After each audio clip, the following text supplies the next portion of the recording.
আমি একটা মায়ের জন্য আমার একটা বিশেষ লোন দরকার। সেই লোনটা করা যাওয়ার কথা বলে আমার এক ছোট ভাই, যেটা আপনি দেখছেন কোথাও চোখে সানি আমার সাথে দীর্ঘদিন ধরে পরিচিত। ওর বাসা গ্রিন রোড, এর সাথে আমার অনেক দিন পূর্ব পরিচিত। বলে যে আমার কাছে একজন পরিচিত আছে শওকত আলী ভাই, সে বৈজ্ঞানিক ইঞ্জিনিয়ার, বড় কর্মকর্তা, সে আমাকে লোনটা করাই দেবে। যে আপনি বলছেন যে কোটি টাকা হাতিয়ে নেয়, এক্স্যাক্টলি কত টাকা?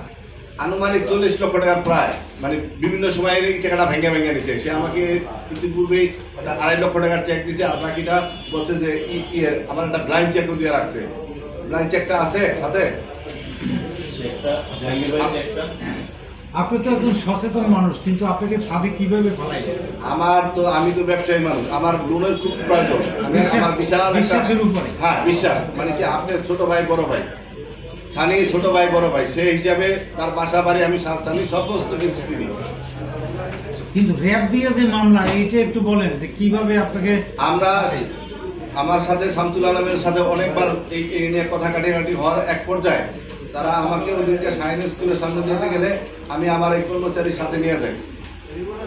যাওয়ার সাথে এই ছোট ভাই আসে, ও আমেরিকায় যাবে, ঠিক আছে। আমার ওখানে এক বন্ধুর সাথে আমি ওই সময় কথা বলি আমেরিকাতে, এবং সহযোগিতা নেওয়ার জন্য ভাইয়ের পরামর্শ নেওয়ার জন্য গিয়েছিল। তখন আমি বলি চলো আমরা একটু, ওরা যেহেতু রেজিডেন্সি হোটেলে বলে যে যাইতে, তাহলে আমরা ওখান থেকে আমার আপনি কি গোলাম, আমি গাড়িটা থামানোর পরে গোলাম মালা খাই আসেন, বললাম আপনারা নিচে আসেন। আসার পরে ওই সাথে রেজিডেন্সি হোটেলের পাশে একটা পেট্রোল পাম্প আছে, আপনারা সবাই মনে হয় জানেন।